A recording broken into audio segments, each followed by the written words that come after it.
Hello my little goblins, we're here with another deck, and this one is a deck we've done multiple times in the past, but guess what, we're doing it again because it's my channel and that's what I say happens.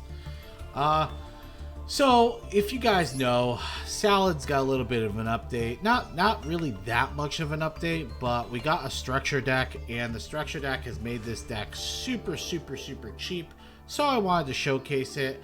We also got one new card that we're actually using in the deck. Actually works pretty well. And that is Decode Talker Heat Soul. So this card allows you to draw a card with you paying 1,000 life points, right? And you can use this on your turn and your opponent's turn. So with Salads being a deck of attrition, a deck that you want to grind your opponent out for the most part. And I say for the most part because most of the time the way you're winning is by one-shotting them with Access Code Talker, but we'll talk about that later. It's a very good to be drawing a card a turn, especially when you're running all these hand traps. We got Effect Failures, we got Maxis, we got Ash Blossoms, we got Nibiru's, we got Called by the Grave, we got Imperms.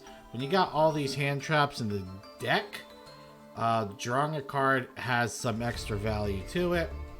So let's get into the actual games though, and then we can go into the recap and then talk more about the deck and how it performed and interesting things about the deck and why it's built the way it is. Hello, we're here for game number 1. It's gonna be a spicy one against a guy who has a diamond as a thing, a little profile pick.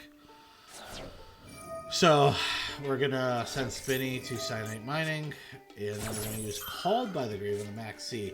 So Called by the Grave on Max C, why do you think we did that?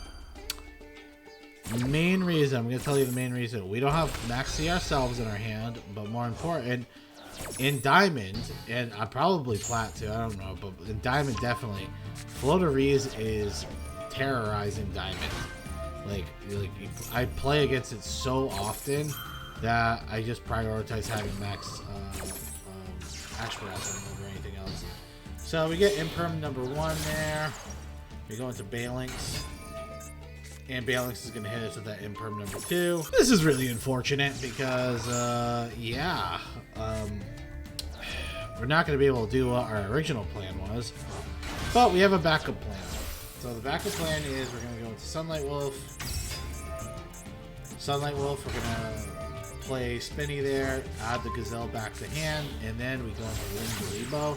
So we go into Linkuriboh because Heat Soul, Decode Heat Soul, this card requires 2 different attributes, so that's the reason why we do that. And another reason too is this card is going to be very good at getting us back in the game, because while he's drawing 1 card per turn, we're going to be drawing another additional card, 2 cards on my turn, and we'll draw 1 card on his turn, which is going to give us a huge advantage in card advantage down the line. It's 3 cards in hand, so feeling pretty confident.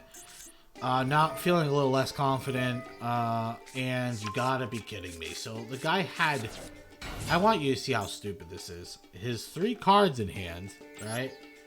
The field spell, the continuous spell, and then their best monster. But even here, I'm fine because I have Ash Blossom, right? Ash Blossom, I could stop Eaglin. I mean, we're Gucci. Robina's probably going to search Barrier Statue. Who cares? It's not going to do anything. And then we Ash Blossom here. Perfect. Alright.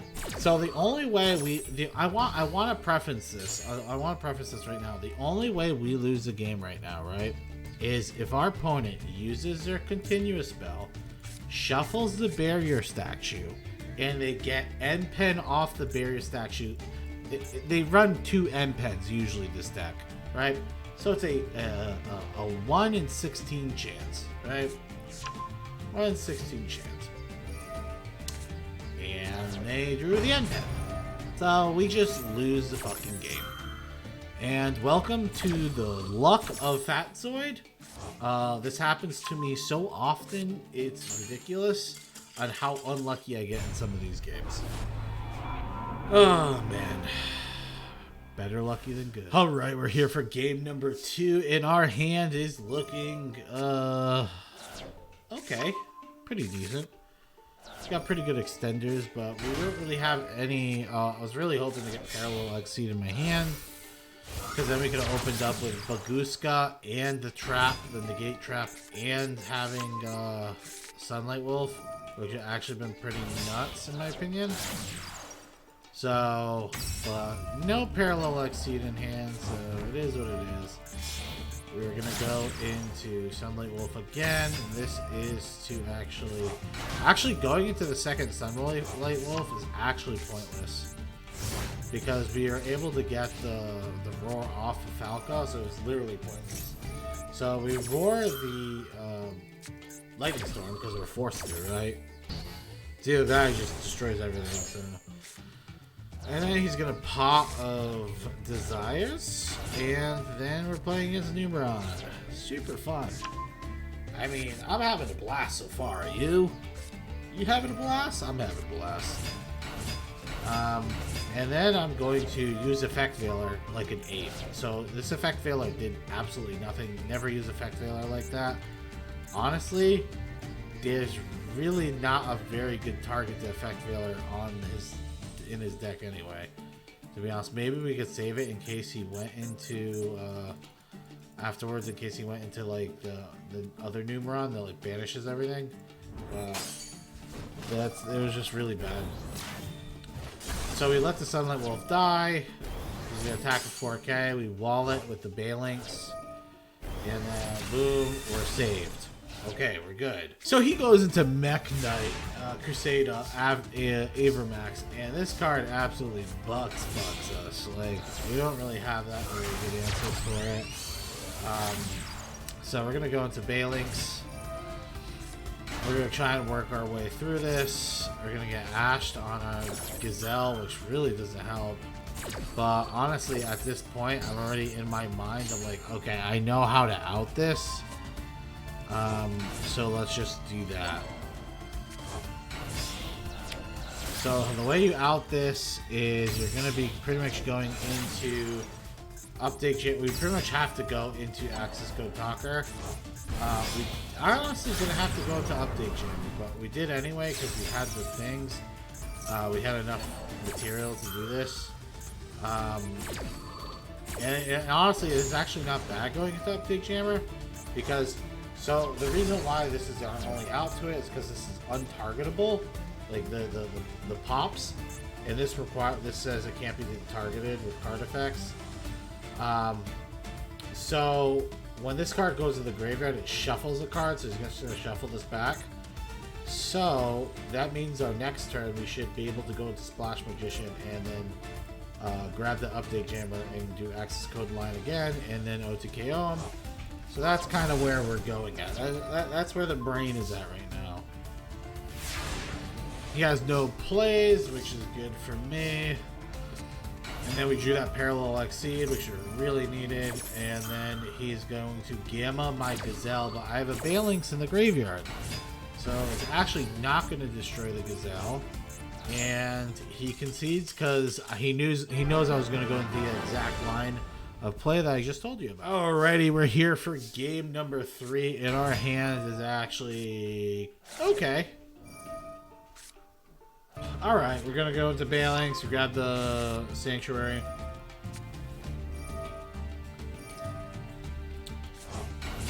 River should be going into Sunlight Wolf. Sunlight Wolf is going to allow us to pick up that Roar. And then Spinny. Bada bing, bada boom. Playing as Ewan.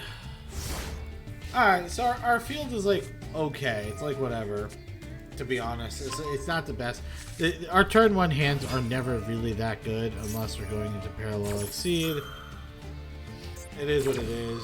But our opponent activates Alistair with the Evoker. We stop it with Roar. Then he has Dogmatica, but he doesn't use the search for Dogmatica, so this tells me he's either linking or going into an XZ, and then he goes into Tapir. So he's going for a Zeus, which is really annoying because I have no way of stopping a Zeus. And, yeah, it's kind of tilting. But honestly, pretty well played on his part. He's just going to Zeus me. You know, it is what it is. I banished the Alistar. Really doesn't do much. Honestly, I should have banished Ecclesia. But, dude, hindsight's 20/20. How about that? I'm just going to say that. We Gazelle at the end of his turn, so I can Gazelle again on my turn. So we're going to do Lady Debug. Going to grab the Gazelle. Go into Spinny. Go into Foul. Foul, we're going to make this card non-existent, and then he brings instructions to me. Fucking annoying.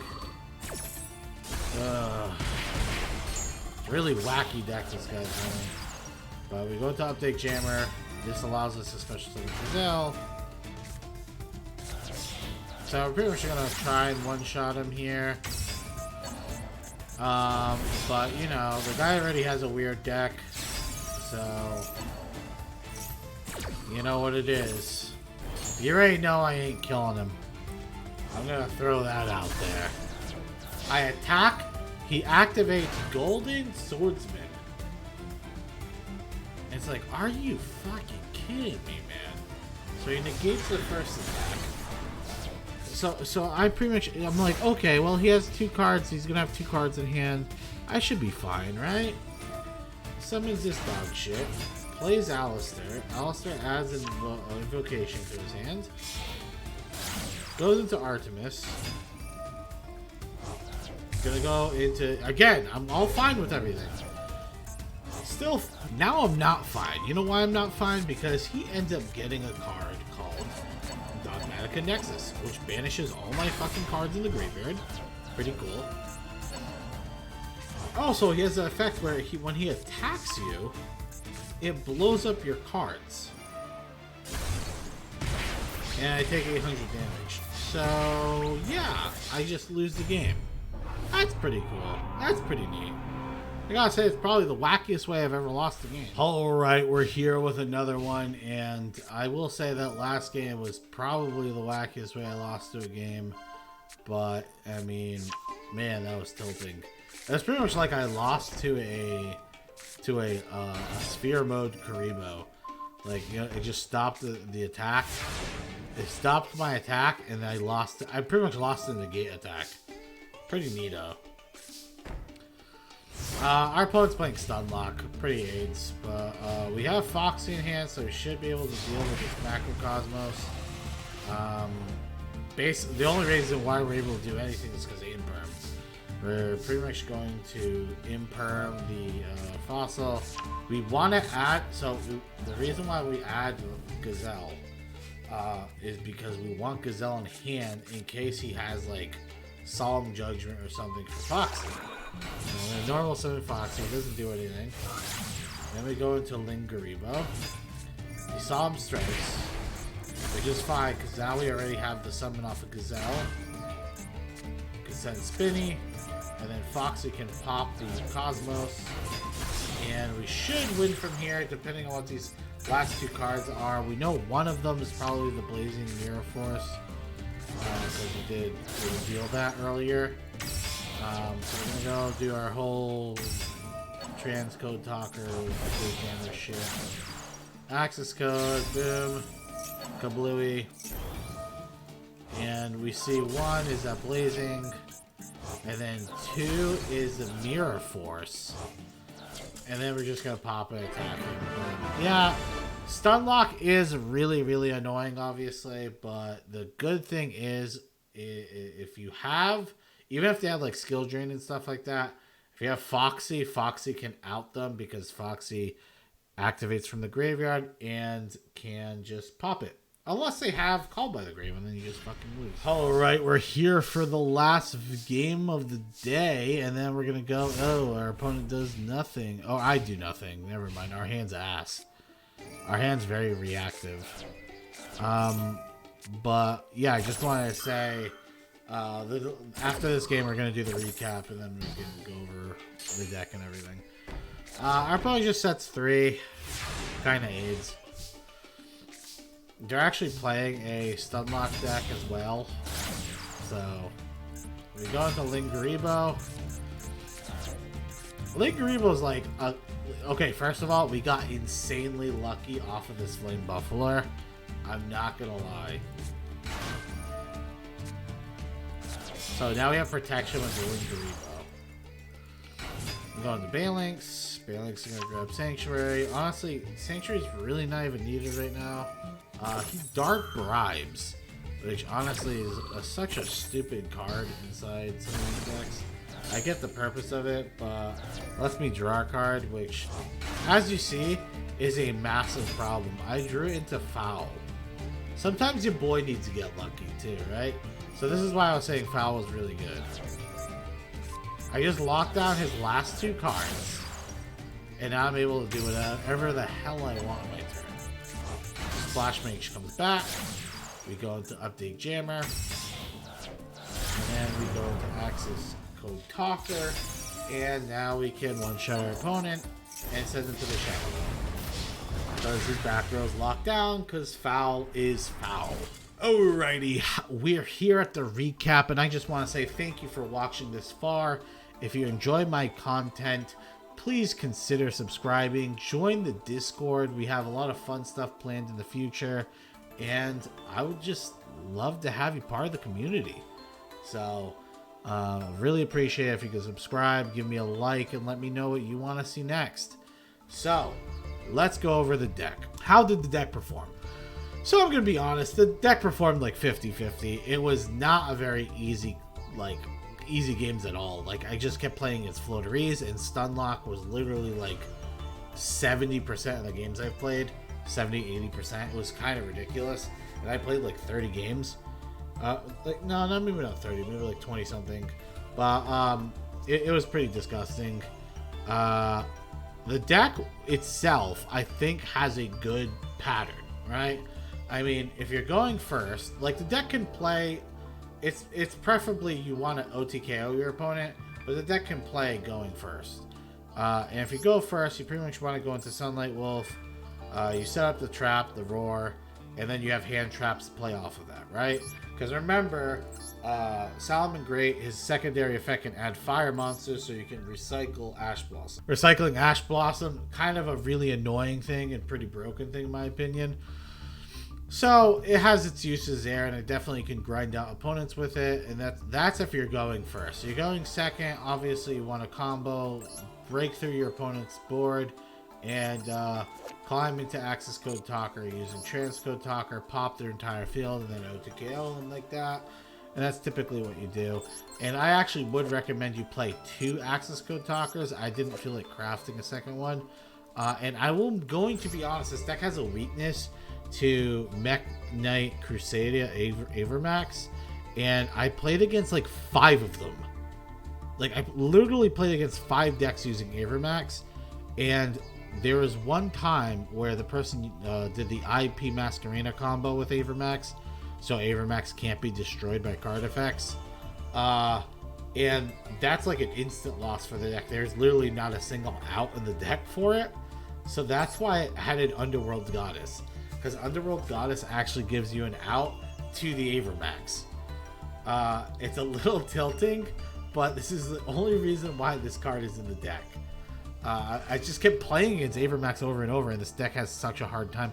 Like, literally the only way you out the Avermax is by going into Access Code Talker and popping it. You have no other way of outing it, unless you Nibiru them, obviously, before they go into it. But, yeah. But, yeah, so the basic combos in this deck you guys kind of seen. Your best turn 1 typically is going to be Sunlight Wolf with your field spell, Parallel Exceed, which will allow you to go into Bagoosk. So you'd have Sunlight Wolf, Bagoosk, field spell, Salamangreat Roar on the field, and maybe like 2 or 3 hand traps. That's literally your best opening hand and your strongest opening board. Now, and if you get that, I feel like it's very hard to lose from that standpoint, you know? Even if they kaiju you, I guess if they kaiju you, you're kind of fucked, right? That's for any board, though. Come on. It's for any board. That being said, I still think the deck's like pretty good. It's definitely like a tier, like a tier 3, tier 2 deck. It's still a very solid deck, very good. It's just the matchups was playing against are very like bad matchups in my opinion. Like playing against Flo every other game, like literally playing against Flo like 60% of the time by itself. If they go first, you just auto lose, and if they go second, if you didn't like if they interrupted you so much where you couldn't go into like your roar or anything like that, and you have no interrupts, you're probably gonna lose that game too. So I don't know. It's like one of those things. It's like just rough. It's just rough to play against. So I do think this deck would be better if Flo wasn't like so out there. You know what I mean? I mean, if you open Bagoose turn 1, like if you go turn 1 and you're playing its Flow and you just play Bagooska, like you probably just win the game, right? Because there's nothing they could really do on their turn. But it's such a like you have to open the cards and you have to go first. So if they win the coin flip, it's gonna be rough. Let me know in the comments what you guys think. I actually thought Decode Talker Heat Soul, I thought this card performed pretty well. There were some games where I just drew like 1 or 2 cards and my opponent just conceded because they seen I was getting too much value off of this 1 card. They were like, oh, I have 1 card in hand, my opponent just has 4 now. Probably going to concede because I'm not going to win this game anyway. So that was actually pretty nice. It's a really good card to go into after your opponent has stopped you from doing anything else you wanted to do. That's pretty much how I look at it. You don't go into it unless your opponent has forced you to go into it because you have nothing else to do. Because it's better than doing nothing. So I hope you guys had a good time watching the video, and I hope to see you guys again. Goodbye.